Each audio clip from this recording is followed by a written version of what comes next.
সুপ্রিয় দর্শক শ্রোতা, এখন বিদ্যুৎ চলে গেছে, যার জন্য আবার ইনকিউবেটর মেশিনটি দেখুন বাইরের সাইডটা আমি আপনাদের দেখাচ্ছি, একেবারেই কারেন্ট নেই। তো আমাদের ভিতরের যে বাচ্চাগুলি ফুটেছে এগুলির জন্য সমস্যা হয়ে যাবে, যার জন্য আমরা হেয়ারগিনের ব্যবস্থা করেছি। আপনারা ভিতরের অংশটা আপনারা দেখাবো। দেখুন এটাতে হিউমিডিটিটা 90 ডিগ্রি, টেম্পারেচার 34.5 ডিগ্রি সেন্টিগ্রেড দেখাচ্ছে। এটা আমরা এই 5 মিনিট হয়ে দিয়েছি, কিছুক্ষণের মধ্যে এটা 37.7 আসবে। কিন্তু তখন আমরা এই টেম্পারেচার কন্ট্রোল কিভাবে করব, আজকে মূলত এইটাই বিষয়। এবং আর্দ্রতা কিভাবে কন্ট্রোল করব, দেখুন এখন আর্দ্রতা 90 চলে আসছে, এর অনেক বেশি হয়ে গেছে। আমাদের একটু আর্দ্রতা কমাতে হবে এবং টেম্পারেচারও একটু বাড়াতে হবে, কারণ যেহেতু 37.7 নেই, 34.5 আছে, আস্তে আস্তে বাড়ছে অবশ্য। তো দেখি আমরা এটা কিভাবে কন্ট্রোল করতে পারি। দেখুন এই যে আমার বাচ্চাগুলি কত সুন্দর আছে, আশেপাশে সব বসে আছে। দেখুন বাচ্চাগুলি, আমি এই যে কারেন্ট চলে গেছে, এখন হারকিন বসানো হয়েছে। এই দেখুন বাচ্চাগুলো সব এখন আরও ফুটতেছে। একদিন মানে আজকে একদিন বলতে এই দেখুন ফুটেছে, পানিগুলো আমরা উপরে রেখেছি। এই অবস্থা।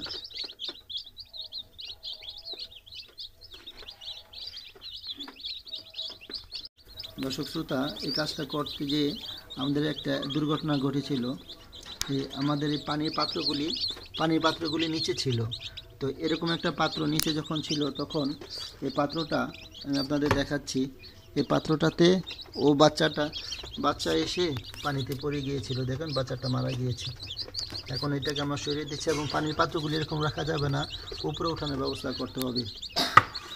এই যে এখানে দেখুন এগুলো সব খোসাগুলি ছিঁড়েছে। তো আমরা মূলত টেম্পারেচার কন্ট্রোল করার জন্য কারেন্ট ছাড়া কিভাবে করব সেই প্রসেসটা আপনাদেরকে দেখাবো। ইনকিউবেটর মেশিনের আউটসাইড টেম্পারেচার এখন 21 ডিগ্রি সেন্টিগ্রেড। দেখুন 21 and 24 ডিগ্রি সেন্টিগ্রেড। আর এখানে ইনকিউবেটর মেশিনে এখন টেম্পারেচার আছে 33.7 ডিগ্রি সেন্টিগ্রেড এবং হিউমিডিটি 70 ডিগ্রি। আর কিছুক্ষণ আগে আমরা যে আর্দ্রতা বেশি দেখেছিলাম, যখন ভিডিওটা করি তখন কিন্তু আমাদের এটা ইনকিউবেটর মেশিনের দরজাটা খোলা ছিল, তখন আর্দ্রতা বের হয়ে গিয়েছে এবং টেম্পারেচার বের হয়ে গিয়েছিল। যখন আবার বন্ধ করে দিয়েছি, এখন এগুলি আবার আস্তে আস্তে টেম্পারেচারও বাড়ছে এবং আর্দ্রতাও বাড়ছে, হিউমিডিটিও বাড়ছে। এখন আমাদের যেটা করতে হবে, আমাদের দেখতে হবে এই হিউমিডিটি যখন 80 প্লাস থাকবে, তখন আমরা এখান থেকে আমরা একটু সাইড করে দিব, খুলে দেব, যাতে এখান থেকে এই বাতাসটা বের হয়, আর্দ্রতাটা বের হয়ে যায়। তখন আমরা দেখতে পারবো আস্তে আস্তে কমে যাবে। তো এখন যেহেতু কমই আছে, এখন তো খোলার প্রয়োজন নেই, এখন বন্ধই থাকলো। তখন কিছুক্ষণ পরে আবার এটা খুলে দিব। আর এখন দেখুন এই যে 34 ডিগ্রি সেন্টিগ্রেড টেম্পারেচার হয়ে গেছে। তো আমরা এটা রাখবো 37.7। তো 37 প্লাস রাখলেই চলবে, যেহেতু বিদ্যুৎ নেই, তো সেই জন্য ঠিক আছে।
প্রিয় দর্শক শ্রোতা, আমাদের এখন হ্যাচিং পিরিয়ড চলছে। আজকে ডিমের বয়স 20 দিন।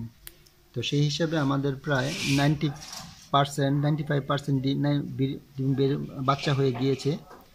এখন আমাদের হ্যাচিং পিরিয়ড সাধারণত হিউমিডিটি 80+ 75 থেকে 85 রাখাই সবচেয়ে ভালো। আর আপনার টেম্পারেচার যদি বলি 35 ডিগ্রি সেন্টিগ্রেড হলো ভালো। তো সেই ক্ষেত্রে আমরা দেখতেছি এখন আর্দ্রতাটা বেড়ে যাচ্ছে। সেজন্য আমরা এখন এখানে আমাদের ঘরে বানানো যে ইনকিউবেটর মেশিনটা আছে, আর ভিতরে তো এটার ভিতরে তো হেরিকেন আছে, আপনারা দেখেছেন। ওইটা এখন একটু দরজাটা খুলে দিব। এই যে খুলে দিচ্ছি, দেখুন আর্দ্রতাটা এখন বের হয়ে যায়, এখান দিয়ে আর্দ্রতাটা বের হয়ে যাবে। এভাবে আমরা আর্দ্রতাটা কন্ট্রোল করতে পারি। ঠিক যদি আবার দেখা যায় যে এটা খোলার পরে টেম্পারেচার আরও কমে যায়, তখন আমরা ভিতর হেরিকেনটা একটু বাড়িয়ে দিব, যাতে ভিতরের টেম্পারেচারটা বেড়ে যায়। আশা করি জিনিসটা আপনারা বুঝতে পেরেছেন। এভাবে প্রতিদিন আমাদের নতুন নতুন ভিডিওগুলি দেখবেন এবং আমাদেরকে সাপোর্ট দিবেন। আশা করি এখান থেকে আমরা অনেক কিছু শিখতে পারব।